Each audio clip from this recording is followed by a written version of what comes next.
Welcome to Small Talk, where each week we sit down to discuss the sermon-based small group questions at Wallula Christian Church.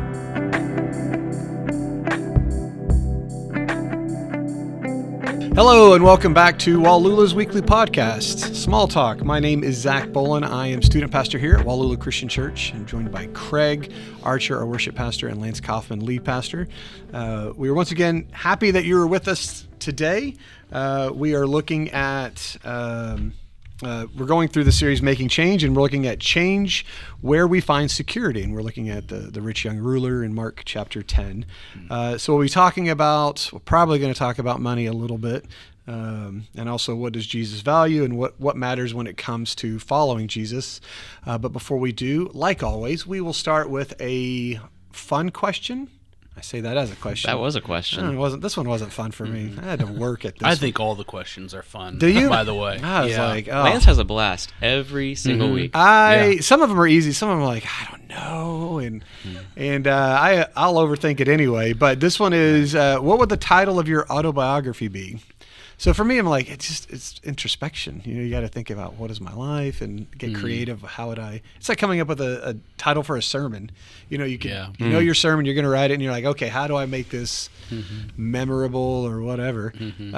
Craig, what did you have? Well, I also found this. Well, I'll pull back the curtain a little bit. I didn't think about it until I walked in this room, and then I thought I need to answer this question. You do, right? So this is, we've said this before. This is the real small group experience. Yeah, right. I have not prepared anything, and so that's a good way to sell it. We're trying to give you the most authentic. That's right. So in the minutes that I thought about it, it would probably be something like, Jack of all trades, master of some. Okay. Oh, Little question mark at the end. And what would be the sum? I don't know. Like, I feel pretty confident in my drumming skills, things like that. But I've tried to learn many instruments, and I just want to conquer it all, that sort of thing. Different skills in my life. right. I just want to be really good at all of them, and then I can't be. Yeah. And then that's just the story of my life. There- Autobiography. There was a get to know you question one, and we could have actually used this for another time, but I'm gonna do it now. But it was like, if you could, would you rather know all the languages in the world or be able to play all the instruments in the world, Right. And so, would you still stick with? Oh, instruments for sure. Really? Oh, okay. I mean, you have to have. I don't know. I can still know English. Yeah. One language. I just think it'd be cool to know them all. I'm doing pretty well with it right now. Yeah. Yeah, that's true. All right. Yeah. There we go. So Jack of all trades, master of some. I was trying to think of for myself, what are some of the things that stand out about me? So I know we were talking about the thumbnails, and you usually pick the one that I'm laughing because I laugh very easily. So Yeah. I thought, why so serious? I thought it just seemed funny to me. I started looking up other people's. That's smart. I should have done that. I did some research. I would have been more inspired. Imagine that. I put a lot of work into this one that doesn't matter. And one said this turned out differently. That was the whole thing. I don't even know who wrote it, but I was like, oh, that's interesting. Because everything about where I'm at right now is not what I thought. Not only personally, but also being at Wallula, not at all. Going to a Bible college, no, not at all. So everything that I thought early on was going to happen, God has still totally worked, and it's a cool story, but that's not it. So I thought this turned out differently was kind of memorable and catchy. And then I just started writing down ones that were cracking me up. So I was going to share them real quick. One was, this is not me. I thought you didn't like this question. Oh, for me, no, because I was like, I got to think. But in trying to find it, I found funny things. Doesn't apply to me. Okay. So instead of filling this with a story, I was going to give you a couple that stood out. The funny ones were An Idiot's Guide to Being an Idiot. This says, I'm usually younger than this. This other one said, Slumdog Thousandaire, and To the Fridge and Back Again. A little throwback to The Hobbit, there and back again. So I thought they made me chuckle. So I don't know. Yeah, that's what I got. So yeah. So you're stealing that first autobiography. It's a autobiography. It's their autobiography, and I'm taking it. Yeah. I don't know what you call that. Plagiarism. That's what I was thinking. That's what you call it. But. That's fine. There's titles that are the same. There's movies that have the same title, and it's gonna happen. I was thinking maybe you would go with like Pong. Pong? Yeah, you like ping pong. I do like ping pong. You just Pong. Yeah, I wouldn't say that's like my life. That's this is going to represent Zach. I hear you. Yeah. But also, you got to grab the attention of people looking on the shelf. Mm-hmm. So if they see that, it's like, well, what does that mean? Pong? Right. Yeah. It sounds nerdy to me. Like, it's in there an 80s thing, Pong? Mm-hmm. Yeah. Oh, yeah. Like the 80s game? Mm-hmm. Oh, yeah. Something like that. It makes me think like more of that. Yeah. Like Atari. Yeah, that's true. Yeah. Which was ping pong on the television. Just the little dots going back and forth. Yeah, I guess. There's probably some book out there called Pong. No, there's more to me than that. Pong.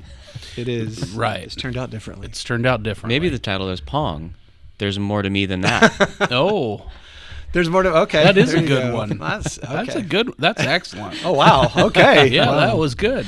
You should write a book. I also now. think most people don't know I'm really into ping pong unless you heard my sermon like a month ago. Or like I don't play it a lot. We don't have a ping pong table. That's why here. you're writing a book, so people can I got to find tell this people out. I'm really into it, and also this is not who I am. Right. Like, I don't think people know that's who I am. I don't know. All right. See? I don't know. It's getting too deep into it. Too deep. I'm like, is that right? Right. Well, Lance, what did you have? I kind of fall in between these. I didn't look anything up, and I thought about this walking up the stairs. Mm-hmm. So I put some a little bit for me. Yeah, I was considering what my answer would be, and I was thinking, something like Diet Coke and Twinkies, the Lance Kaufman story. So that it sounds a little bit like an after-school special or something, a Lifetime movie or something like that. Yeah. Behind, what were those? The making of, or behind the scenes, behind the band or whatever. There are those old shows. I don't know. VH1. I'm really behind the music. Behind the music. That's what it was. Yeah. Sounds a little bit like that. So something like that. But so my favorite verse of all time is Acts 4:13. Mm-hmm. It says, "When they saw the courage of Peter and John and realized that they were ordinary, unschooled men, they were amazed and they took note that they had been with Jesus." So, Diet Coke and Twinkies, pretty good. But if somehow the life story is, he has been with Jesus, that'd be pretty good. Yeah. Mm-hmm. Yeah. We forgot to include Jesus in any of our discussions.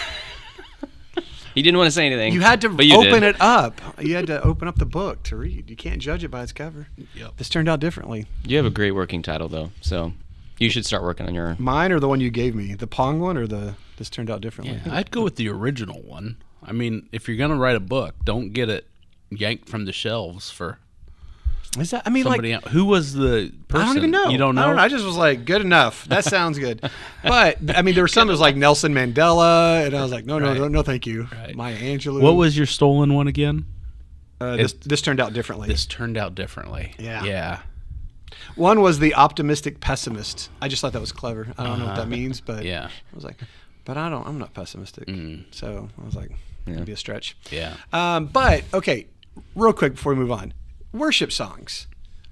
There's got to be worship songs that have the same title, right? Oh, for sure. Yeah, that's what I'm saying. So, like, if it's a book that has the same title as another book, like I'm sure there's something out there called Frozen, and that was made before Disney, and yet, Yeah, that's what I'm saying. I mean, you can't stray too far with worship titles. I know. There's only so many words. It's like we got oceans covered, we got mountains covered, anyway.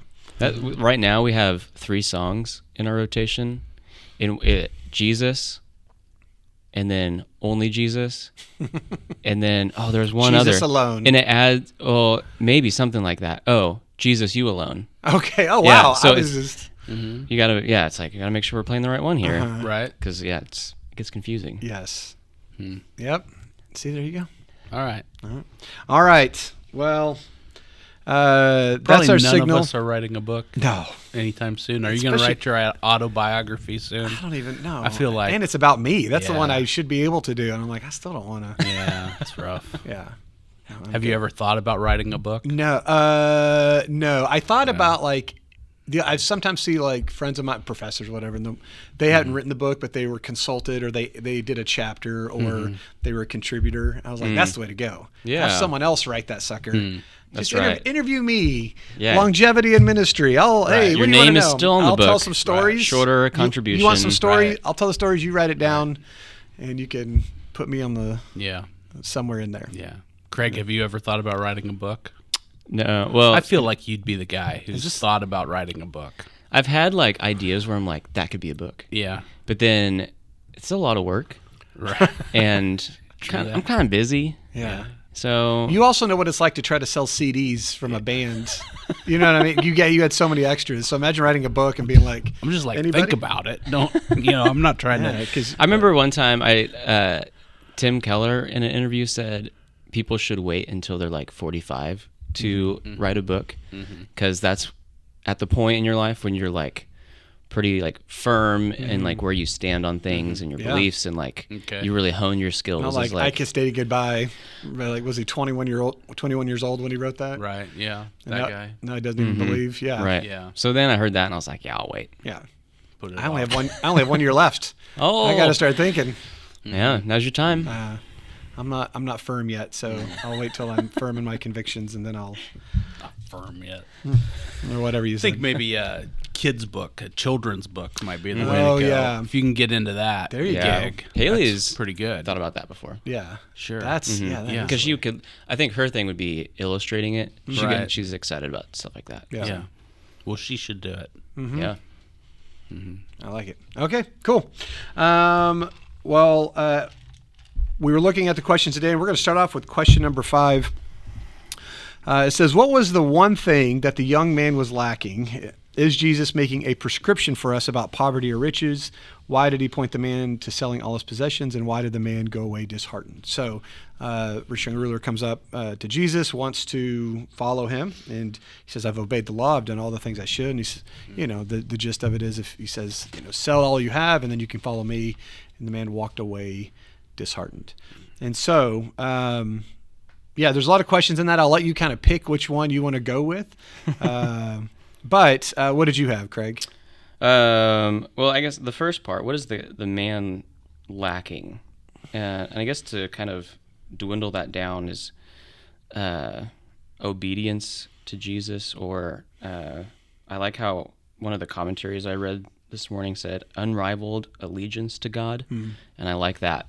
And that's what, that's the heart of the interaction, and what Jesus is trying to get at is it's that same call that he gave to the disciples, come and follow me. And in their situations, in that story, they drop their nets, they get out of their boats, and they give up their life of what they're doing, their work, and they follow him, and they trust him, and they put their trust that he has a path for their life, and that what he says is true, and his promises. And so that's what he's trying to get at with this man is like, hey, there's something in the way, and you need to come follow me, and we need to do something about the thing that's in the way. And that's his possessions, his money. And that's really like some of the questions that I wrote down as far as like, I guess, how does this apply to us now? How do we put it into our life today? Because the question is, what is this man treasuring, and what is he willing to do to show that he would be obedient to Jesus? Because he's trying to figure out like eternal life. Well, how do I get that? And so following after Jesus, he's the way, truth, and life. He's the one to follow. And so Jesus is trying to get him to do that. And I just thought like questions that we could ask ourselves today would be, if Jesus were to say to us, you have to let go of fill in the blank. And, what would that be? What would that thing be that's like so hard for us to let our grip go and let that thing go because it's getting in the way of us being obedient and following Jesus. What is our lowercase gods in our life? What are the things that grip our attention and our worship and allegiance? And then also, autobiography, what are we known for? We talk about how we spend our time, how we spend our money, our resources, what we give our attention to in our downtime, just entertainment, those sorts of things. Like, what are we known for?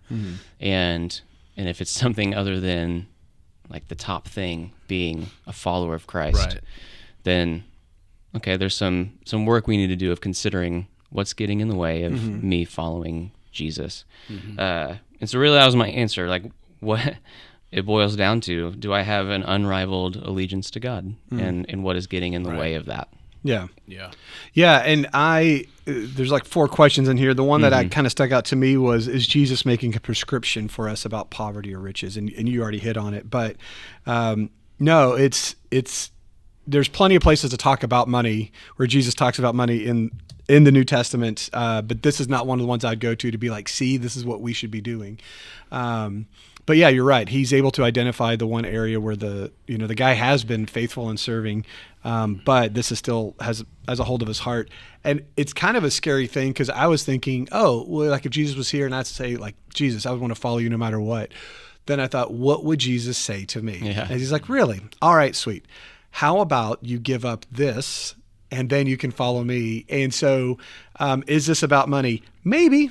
It depends on who you're talking to, and so for each of us, there's a different thing. And I think it's easy to identify, like if we're really doing some soul searching, what is the hardest thing for me? And you mentioned, there's other small g gods in our lives. And so, for some people, if you are even talking about money, I was trying to think of like what that would look like practically. Like, how do we still hold on to that? Actually, part of it, let me back up for a second and say, I don't think it would just be one thing. Like, I still think money would not be the thing for me, and yet there are areas that I think I am not totally 100% with it. You know what I mean? I was trying to think of the different ways it could still apply to people, like for tithing, and not to make it all about that, but we're called to tithe. And so if you're like, well, I'd rather do something else, or I give a little bit, it's like, well, then you're already making that a thing. Like it's not yours. It's already God's. And so everything we have already belongs to him. And so tithing should be one. Ways that we can give above and beyond, like sponsoring a child or giving to charities. And then also and this is one that applies to me, is like just easily blowing money on things that I'm like, man, I could have done something more with that. Not that I can't enjoy it, but being more careless with it. But also other things that become idols. So if it's not money, it could be family, it could be work, your reputation, your own comfort. All these things could be the idols that we're holding on to, where Jesus is like, I want you to give this up. So it's kind of, it would be easier if it was just about money, because you could say, okay, cool. And then you may have that under control and move on from the story. But the reality is it's personal to each one of us. And so would you be willing to give up this thing? Whatever it may be. And so for me, I looked at it and I thought, what was the one thing that I've noticed in my life? And it's not asking what is your one thing, but I know I love comfort. Like I'm not big on money or status or reputation or, family. I feel like it's all, not that I'm going to give up my family, but I have a proper understanding. But like things that are comfortable or entertaining or things that I like, I do value that more. And sometimes it's hard. And I know this is a side note. It's one of the things as a youth pastor and as a pastor too, you'll preach on something and you're like, oh, this for sure applies to me, but you still got to preach it, right? Because you're like, everyone needs to hear this, but also me. But when we go on trips and sometimes it's like, you can't have your phones. Or you have to put your phones away, or the camp won't let you bring it. And then they're like, well, I have to have this thing. And it's like, well, is this something that's kind of like, would you be willing to give this away? And, but at the same time, I have my phone, cause I have to as a leader. But yeah, it is hard, even though I'm not the one giving it away. So, the last thing I was going to say is just practically, if there's things in your life that are struggling to give up, we had read this book together and Live No Lies. And one of the things you can do is just the art of fasting, just that spiritual discipline of practicing, even if it's just food, like practicing not skipping meals or not eating for certain periods of time, and you're training yourself not to rely on something over and over again. And it's sort of a spiritual discipline that you can use in other areas. Not that you have to give away money, but you can limit yourself on the things you want to do because you're practicing that already. So anyway, what'd you have, Lance? Yeah, well, that's all. Those are good answers. We talked on Sunday not about what kind of allegiance were you talking about. What did you say? Unrivaled allegiance, right? I like that. We talked about total or complete surrender. That that's what Jesus was asking of the rich young ruler, and that's what Jesus is asking of each one of us. And I do think it's really hard to comprehend in our world, or to think about what does total surrender look like to Jesus, because I think you guys are right. I don't know as if it's a prescription that Jesus is issuing for everyone as to, hey, give away everything you have, but we talked on Sunday a little bit. We tend to rush past this stuff because we think, oh, he's talking about rich people, and rich people are always, the guy who earns just a little bit more than me. That's who Jesus is really talking to. And I just think maybe it's not a prescription, but the symptoms or the disease might be the same, and so we better consider how we handle our resources and how we steward our resources, and think about that. We ought not rush past it, and for every one of us, we have to consider, what does total surrender look like? I think of the Old Testament story about Abraham and Isaac. Abraham and Sarah, they wait so long. God promises them, you're going to have a son. And then at a certain point, they have this kid, and they're like, oh, yeah, God comes through. And then I guess we don't really know how old Isaac is, but, God said, you're going to go to this mountain, and you're going to sacrifice your son. And Abraham does it. Right? Ultimately, God provides a ram in place of Isaac, and so he doesn't have to follow through with the sacrifice. But he gets as far as building an altar and tying Isaac to it, and of course the kind of horrific flannel graphs we saw as a kid had him raising the knife above him, and so that's total surrender.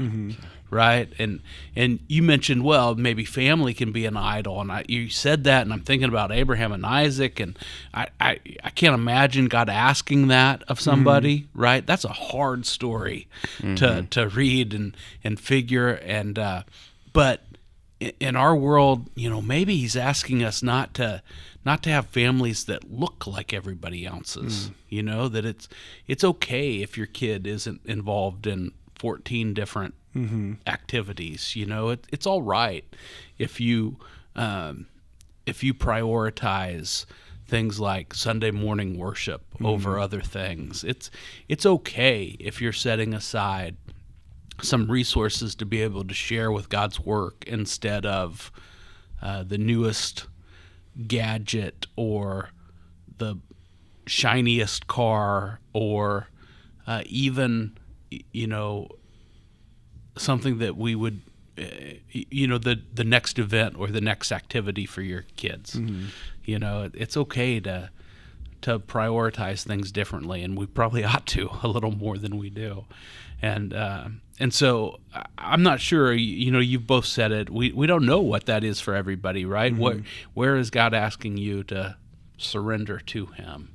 And maybe Zach, you mentioned fasting, and I think that's great in terms of maybe there's just an area where you can sacrifice a little bit, where you can just practice, surrendering, where you can practice sacrificing, and so we all have things, whether it's, stopping at Quick Trip for a Diet Coke in the morning, right? Or coffee every afternoon or whatever we all have these things that we kind of get in the habit of doing. And maybe for a week, just practice giving that up, right? And it's such a small thing, right? But if you maybe give that up and you think, okay, how can I share this resource or the resources I would have utilized on something just for me, how can I share that with somebody else? And maybe we can start to just get our heart right in some of this area, and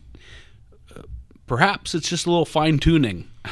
Maybe it's not an overhaul every one of us needs, but so anyway, that total surrender. That's what Jesus was looking for from this guy, from this man, and it's what he's looking for each one of us. And I think for many of us, money can become a little bit of an idol or something that we prioritize more than we should. And so don't run past the story. Well, from that regard. And that actually brings us to our next question, because and the first one is, is Jesus making a prescription for, poverty or riches? And we're like, no, not at all. This is for this man it was, but what are we prioritizing? So we have to kind of think bigger. But let's take a look at that, because question number 8 is, why do you think that wealth is a hindrance to the kingdom of God? And so although, maybe not, this isn't telling everyone that we have to sell all we have, but that is a huge reality for a lot of people. And so if we're going to look at money objectively, what is it that's so difficult about that, about how money can be a hindrance when it comes to following Jesus? What do you think, Craig? Yeah, I started writing down a list, just kind of brainstorming, and then all of it it just centers around a false sense of fill in the blank. And like I wrote down, false sense of security, false sense of hope, a false sense of being able to fix things, a false sense of status. It can just end up being a distraction. The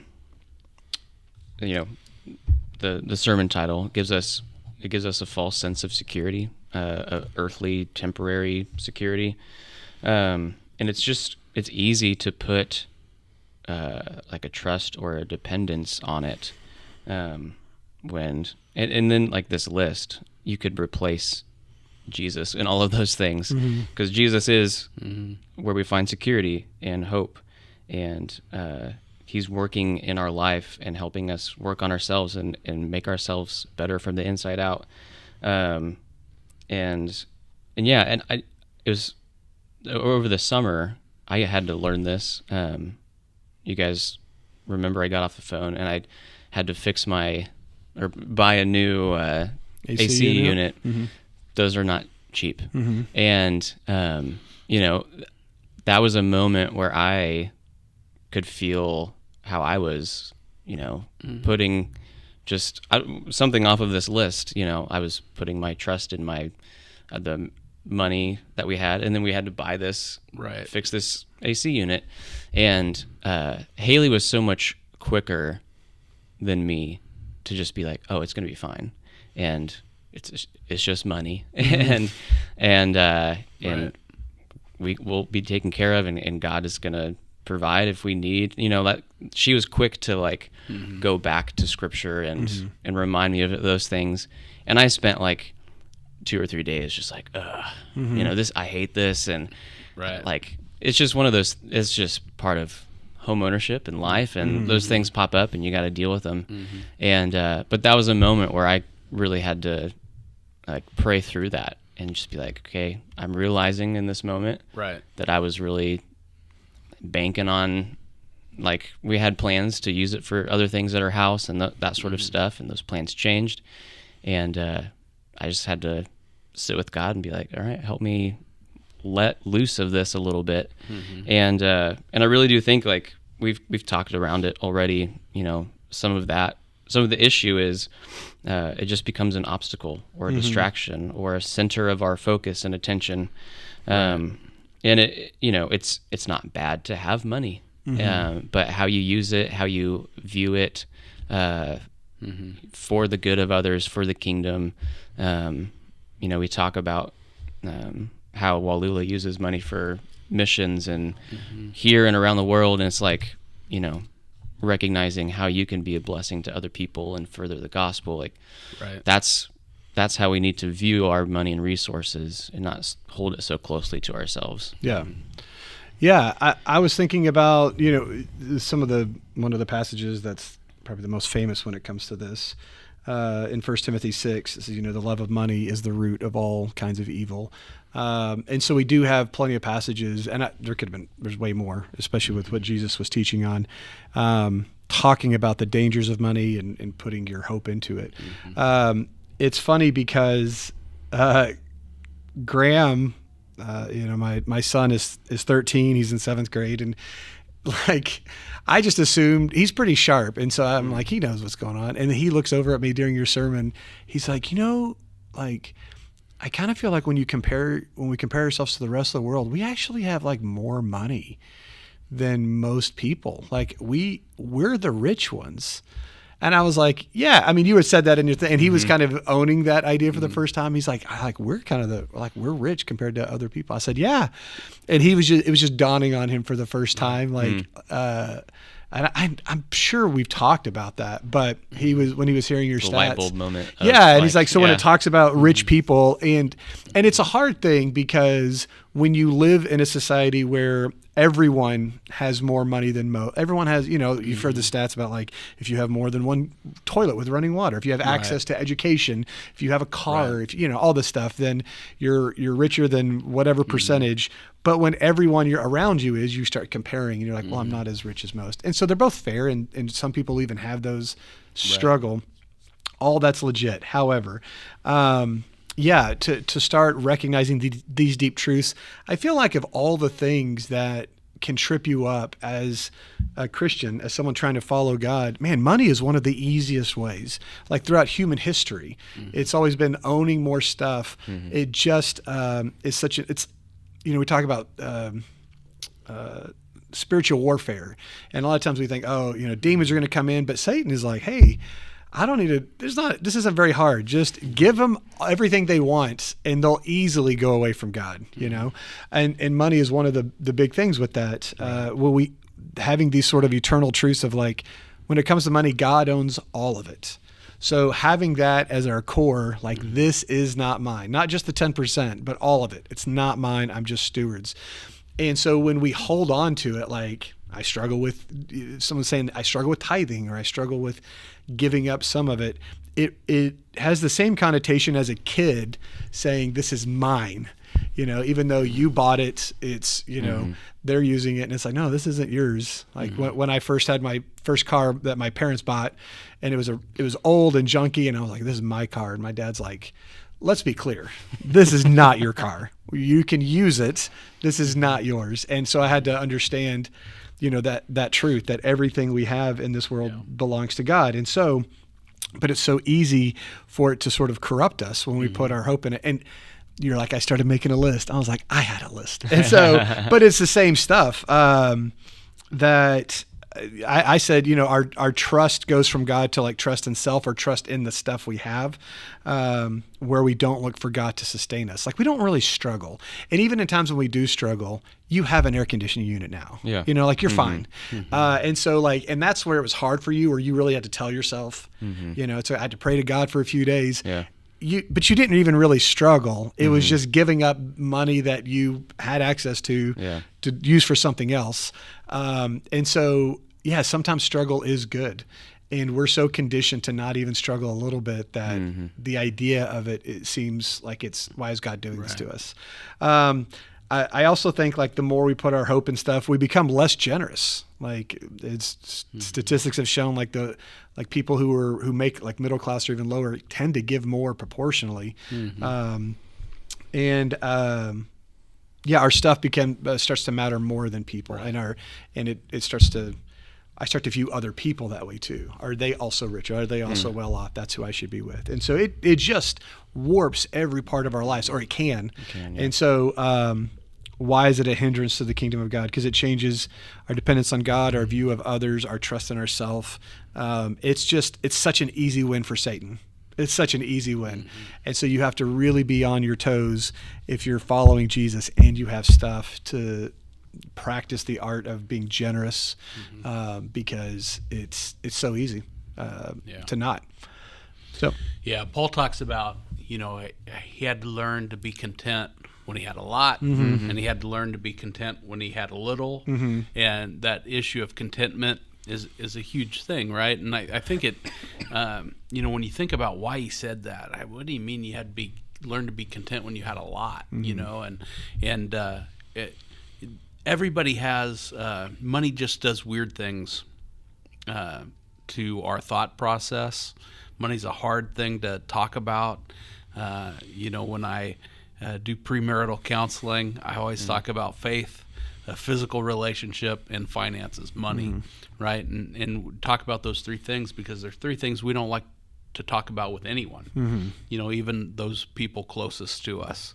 And so just the conversation about this is how I view money, or this is what I think about, or this is how it's making me feel right now when I have to buy the new air conditioner or whatever, or we have to repair the car or whatever happens, and that matters. So we ought to have this conversation. But, we get this distorted view of things and we miss what really matters.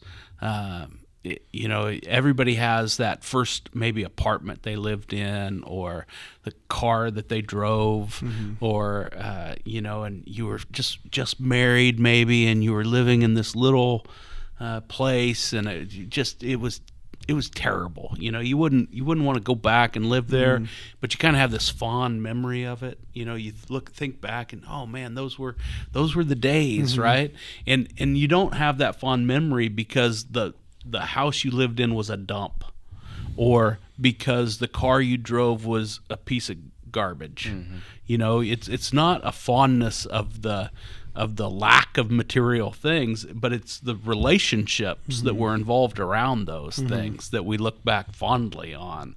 And sometimes we allow money and finances to kind of shift our attention away from what's really important. Jesus said, you need to keep your heart straight, right? Get your heart straight. Focus on what really matters, and we forget that relationships are most important. And along those same lines, I think we lose track of the fact that this world isn't all there is. The things we gather, the things we can quote unquote possess or own, right? They're not really ours anyway, but that stuff we can accumulate just in this life, this isn't all there is. That there's an age to come, and in his presence, and a new heaven and a new earth, and all of those things. So excuse me, which you guys have already kind of talked about too, so it's just a matter of perspective with that. But I found, I went back and looked at an old message I preached, not so long ago. I don't know, a few years ago. And there were these 7 questions that we should pray to help us keep our view of money straight. And I think these 7 questions are if we could pray these on a regular basis, it would be a valuable thing. Number 1 is, how do you love me? Meaning, we're asking God, dear Lord, how do you love me, and how do you want me to love others? And so just, if we could always have that question at kind of the forefront of our prayers and our thought process, what does it look like for me to love other people in this situation I'm in right now? How can I do that best? And so just keep those relationships a priority. Number 2, how can I build your barns better and avoid building my barns bigger? And so just going back to that story of the rich fool that Jesus tells, and he has a bumper crop, and he's got to decide, what do I do? And so he tears down his old barns and builds bigger barns to put his bumper crop into, and then he dies. Jesus kind of telling this scary story to give us perspective. So how do we build better barns for God and avoid building bigger barns for us? Number 3, as my possessions increase, how can I increase my need for you? How do I increase my need for you? How do I desire you more in my life? Number 4, what is your heart for the possessions I manage for you? How do you want me to use the resources you've given me? How can I use these for your glory? Number 5, how can I be wise and not foolish in your eyes? Number 6, show me the peril to my soul of meeting the demands of bigger barns for me. And number 7, how would you like me to be rich toward you? So how can we be rich towards God? So just good questions to be praying through and thinking through as we think about the resources he's given us to manage. Yeah.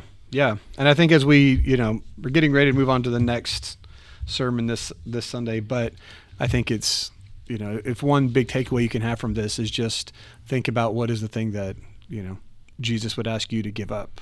And if it's too difficult, then maybe that is, like, for lack of a better term, we'd call it an idol. Like that's a legit idol in your life. And so just be thinking about what things have we made into idols. And that's probably your next step. That's what the Holy Spirit's convicting you of. So we ask that you join with us on that journey, and hopefully that draws you closer to Jesus. But we thank you guys for joining with us this week, and we will see you next week.